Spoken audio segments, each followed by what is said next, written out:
Good morning and welcome to this week's assembly.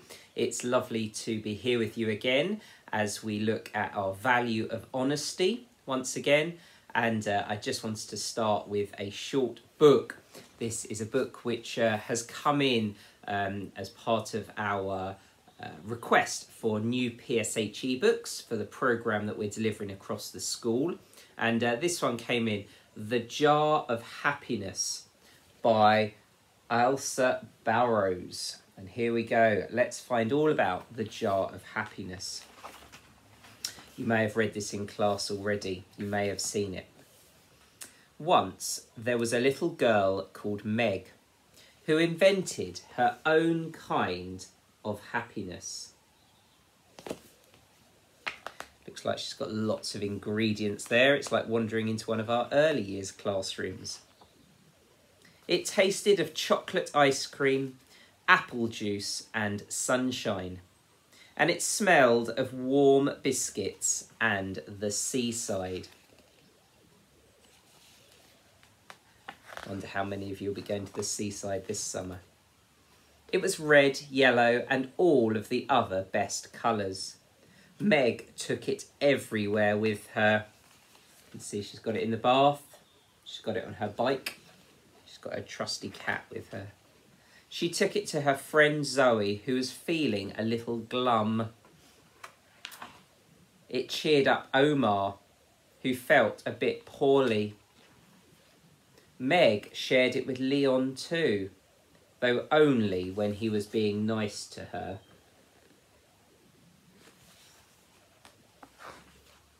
One morning, Meg could not find her jar of happiness. She looked and looked and looked and looked, but she couldn't find the jar anywhere. Where could it be?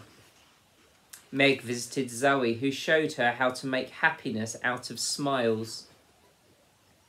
That looks like some of you out on the playground when I look out of my window. She visited Omar, who gave her a bit of happiness made from hugs and tickles. And Leon explained how thinking happy thoughts can scare away gloomy feelings, bad smells, and even monsters. By the end of the day, Meg still hadn't found her jar, but she had found plenty of happiness. I wonder, how happy are you feeling today? We often talk about things being on a scale.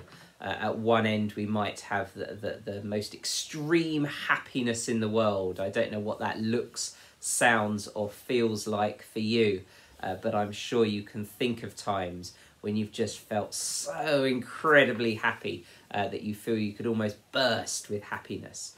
And then, of course, at the other end, we've got that feeling of sadness, of maybe loss, of times when things have been unhappy and you haven't been very happy at all. And there's all lots of reasons for that. And of course, over the past year or 18 months, we've experienced lots of unhappiness for various reasons. But it does feel as though we are moving into happier times for many of us, and a place where we can have more hope and possibilities of doing things. I know last night, Boris Johnson revealed some of the next wave of the roadmap and how we might be opening up the next stages. And indeed, things like restaurants and theatres and cinemas are all excited to be opening their doors so people can go inside once again, which is great. And it's really good to hear. And I'm sure that you and your parents are looking forward to that as much as the rest of us are. I wonder which is going to be the first restaurant that you choose to go to. When I speak to children either on the gate or around the school, many of them have a favourite restaurant. And I often ask them, so if it's your birthday or when it's your birthday, which restaurant would you choose to go to? I get all sorts of replies. I know when I speak to my boys at home, particularly around their birthday times, they come up with different options, and it seems to change year on year depending on where they went last and what meal they had. Certainly Wagamama's is one of our favourites, as is Giggling Squid, which is a wonderful Thai restaurant. I think there's one in Brighton, but the one we go to often is in Horsham. So I wonder, where is your favourite restaurant? Where are you going to go back to? Our value is honesty for this month. We've been looking at lots of ways of being honest, of telling the truth, not telling any lies. Because, of course, when we lie, when we say things which are wrong, then it can hurt people's feelings. We had a really good discussion the other day with a couple of children around, well, when is it okay to tell a lie? Is it ever okay to tell a lie? What about if it's a lie which doesn't hurt anyone? What happens, for example, if you're been out shopping, maybe with your mum or your dad or your grandparents, and you've bought something for your brother or sister for their birthday or for Christmas, and they turn around and say, oh, what have you got me for my birthday? Oh, no, I haven't got you anything yet. Oh, okay. Is that an okay lie to tell because you're trying to keep up that pretense, that surprise feeling to give them an even bigger element of happiness afterwards? Is that okay? Or is it not? I'm sure you've got different views and different opinions on that, but it's something that it's very important for us to consider and think about with honesty. And I know that in RE there's lots of aspects which tie into our values. For me, there's a story from the Bible very much linked to honesty, actually it's when Peter lied 3 times. Jesus was asked, Peter was asked, do you know Jesus? No, I don't know Jesus. And 3 times, and the cock crowed 3 times, and Peter said, no, I don't know him. And that was because Peter didn't want to get into the trouble that Jesus was in at that time, that situation. And he chose potentially, well, very much the wrong things to say at that time. But Jesus forgave him, and that's what the book of the Bible tells us, one of the stories in there that we might want to learn from. I'm sure there's lots of other stories linked to honesty, and I know lots of other religions and faith have those various stories as well. So lots for you to look at, all linked to honesty. I wonder who our Leaf winners will be this week. Certainly last week we had a great bunch of winners, and all very deserved of those leaves and those titles. Talking of things that we win, well done last week to Silver Birch for winning the Daily Mile trophy. I went in yesterday and congratulated them alongside Mrs. Chesmer and the other staff in there. What a wonderful award for you to win, Silver Birch class. If anything is to go by in terms of your how great you feel about it and how proud you are, then you are certainly trying to retain that trophy and trying to keep it in pride of place for another week. Something that no class has done yet. We've had 3 weeks of the trophy and 3 different winners, but let's see if Silver Birch can be the first class that retain that and have it for a 2nd week in a row. So they got, between them, 6,634 steps, which took them to 1st place. Well done 2nd place to Maple, just below with 6,200, and 3rd place Cherry with nearly 5,500 steps, just 8 steps short of 5,500. So I'm sure the mathematicians out there can work out exactly how many steps Cherry did. It's been great this week having lots of children come to me, showing me their learning, showing me their work, wanting to explain what they've been up to. It was a real honour last week to talk to some of our Year 3 children about their volcano knowledge, and a few of them got some special mentions in the newsletters. Don't forget, if you've been achieving things, doing things outside of school, make sure you or your parents let me know, drop me an email so that I can celebrate those in our Head Teacher Update each week. Let's finish with another story before we move into what else this day holds.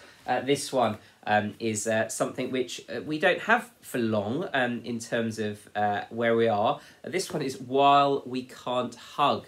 And if you watched the announcements or listened to the announcements yesterday, you will realise that Boris Johnson spoke of us now looking to be able to hug cautiously with those people when we get to next week and the next phase of lockdown being lifted. But this is very much the times for the past year that we've been in. Hedgehog and Tortoise were the best of friends. They wanted to give each other a great big hug, but they weren't allowed to touch. "Don't worry," said Owl. There are lots of ways to show someone you love them. Hedgehog tried a wave. That made Tortoise smile. Tortoise made a funny face, and that made Hedgehog laugh. Hedgehog wrote a letter, and Tortoise wrote one back. When did you write a letter to someone last? I know our Year 4 children have been doing some pen pal letters to their pen pals in France. And when Tortoise did a little dance, Hedgehog joined in too. Hedgehog blew a kiss across the gap between them. Tortoise saw it and caught it and kept it, and sent 3 back again. Tortoise sang a song. Hedgehog played along. Then they both painted pictures so that everyone would know they were friends. Through rain and shine. They could not touch. They could not hug. But they both knew that they were loved. And then we've got the rainbow with Hedgehog and with Tortoise. I'm not sure that Tortoise would have got on very well hugging a hedgehog. I think that could have been a bit prickly. But what a great book, While We Can't Hug. We've got lots of copies of those around the school. Lots of parents and children, indeed, have been very generous in sending those books in. So thank you. And we will add both of those to our little library of PSHE resources. And it's not too late if you want to get something for us off that list. We'll make very good use of that. Finally, from me, a massive thank you and well done to our Eco Warrior team. They have put together a virtual and online sort of notice board, more of a kind of update, a newsletter of all the things they've been up to. And when I say all, I really do mean all. When I looked at it this morning, I was absolutely blown away by the amount of things that they have engaged with over the past weeks and months. It goes all the way from litter picking, both on site as well as around the community and the local streets. They've been looking at different ways of recycling things around the school. They've been building things for our environments. They've been considering our kind of walk to school, our travel plan, the way that we park considerately, and we park and stride, and they are really looking to get their silver award. So that will be shared out with you. Children will have a chance to look at that in class, but it will be shared out as well for parents to see. And please do share that with grandparents and other people who might be interested as well, because Ms Alderson and her team have put a lot of work and effort into that, and it would be great to celebrate that with the wider community around our school. So thank you for all you do. Thank you for your support. Have a great week in whatever that looks like, and thank you again for joining us for this week's assembly. All the best, and I'll speak to you soon. Bye for now.